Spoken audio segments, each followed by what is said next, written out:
అసెంబ్లీలో అప్పుడప్పుడు చిత్రాలు అవుతాయి. లీడర్లు గమ్మతి ముచ్చట్లు చెప్తారు, మనకు నవ్వు తెప్పిస్తారు. మన కోసం పని చేసడే కాదు, మనను నవ్వించే డ్యూటీ కూడా వాళ్ళే తీసుకుంటారు అన్నట్టు. మన అసెంబ్లీలో మళ్ళొపారి ఆసొంటిదే అయింది.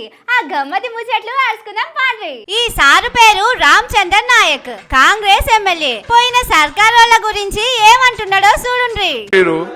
జిల్లాకు ఒక కలెక్టర్ ఆఫీసులు, సామూహిక కలెక్టర్ ఆఫీసు, ప్రగతి భవన్లు, సెక్రటరీలు కట్టించి మేము ఆస్తులు మరి తెలంగాణ రాష్ట్రంలో ఆస్తులు మేము అంటే చేసినామని చెప్పి చూపిస్తున్నారు అధ్యక్ష. పాపం సారు, అభివృద్ధి అంటే ఏందో పోండ్రి.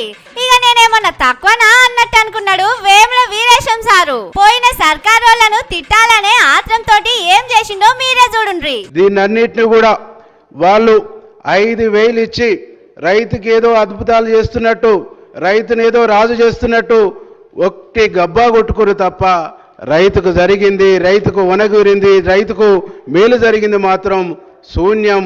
వాళ్ళు 5,000 ఇచ్చిరు సారు, మీరు యాసంగిలా తిప్పల వేర్తిరి. ఆనాకాలం పంటకు ఆగస్టు వచ్చిన రైతు బంధు పైసలకు దిక్కు లేదాయే. మరి మీరు ఉద్ధరించినట్ట, వాళ్ళు ఉద్ధరించినట్ట సారు? ఇక కాంగ్రెస్ వాళ్ళు ఇట్లుంటే బీజేపీ వాళ్ళు మేము వాళ్ళకు మించినోళ్ళమని నిరూపించుకున్నారు. ఈ సారు ఏం మాట్లాడిండో జర మీకన్నా సమజైతే నాకు కూడా చెప్పుండ్రి. అదే విధంగా తాగుబోతుల సంఖ్యల పెంచాల లేక తాగుతులను తయారు చేయాలనుకుంటా ఇప్పటికీ రాష్ట్రంలో లిక్కర్. ఇక పాల్వాయి హరీష్ సారు ఇంకా గమ్మతి చేసిండు.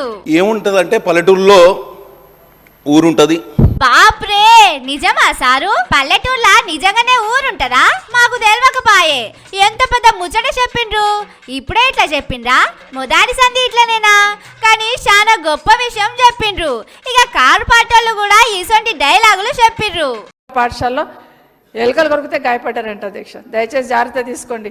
ఎట్లయిపోయిందంటే హాస్టల్ ఉంటే ఎలుకలు కొరికితే బయటకు వస్తే కుక్కలు కరుస్తాయి అన్నట్టు అయిపోతుంది అధ్యక్ష. దయచేసి కొంచెం జాగ్రత్త తీసుకోమని కోరుతా ఉన్నాను అధ్యక్ష. నిన్న నడి రాత్రి దాటినా కూడా ఇగో ఇట్లా పంచ్ డైలాగులతోటి గమ్మతి ముచ్చట్లతోటి మస్తు జోరు మీద నడిచింది అసెంబ్లీ.